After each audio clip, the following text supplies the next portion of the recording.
Pozdravljeni! V tem posnetku si bomo pogledali kapitaliziranje in časovno premico.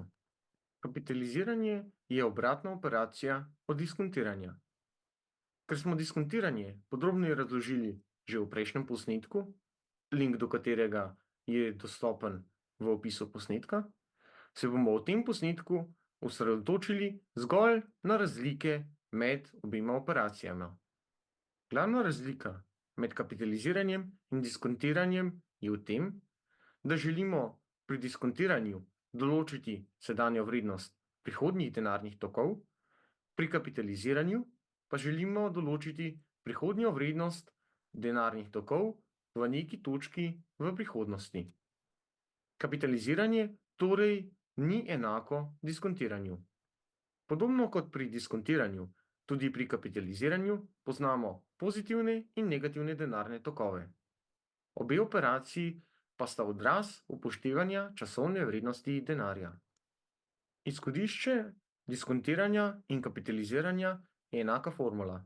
Torej formula PV je enako FV skozi 1 plus I na T, v kateri PV predstavlja sedanjo vrednost oziroma present value, FV prihodnjo vrednost oziroma future value, I stopnjo obrestne mere oziroma interest rate, T pa število obdobij oziroma čas.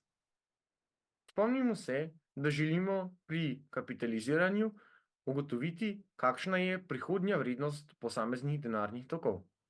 Zato moramo formulo preoblikovati. Formulo za izračun sedanje vrednosti zato preoblikujemo v formulo za izračun prihodnje vrednosti oziroma formulo, ki nam omogoča postopek kapitaliziranja.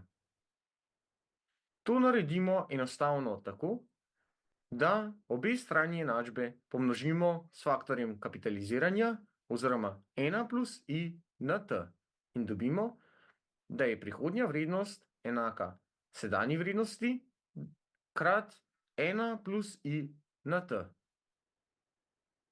Za vsak posamezni denarni tok se tako postavimo v točko, v kateri je posamezni denarni tok v sedanjosti, ter ga nato kapitaliziramo za toliko obdobij, da dobimo denarni tok oziroma prihodnjo vrednost denarnega toka v obdobju, za katerega iščemo to prihodnjo vrednost denarnega toka.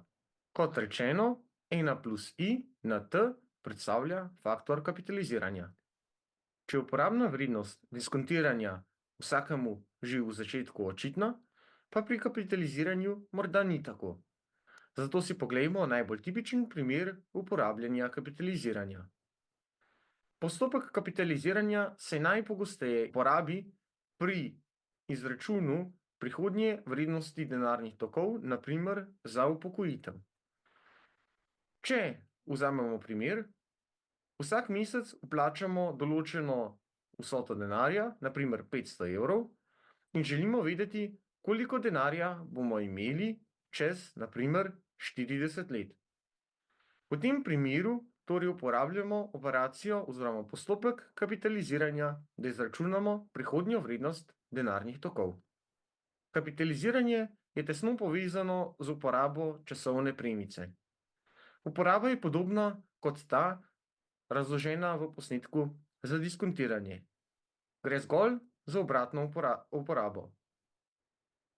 Za podrobnejši prikaz uporabe časovne premice si poglejte posnetek o diskontiranju, link do katerega je dostopen v opisu posnetka. Hvala za pozornost. Lepo vabljeni, da si pogledate ostale posnetke na našem kanalu, nam sledite ter všečkate ta posnetek. Se vidimo naslednjič. Adijo!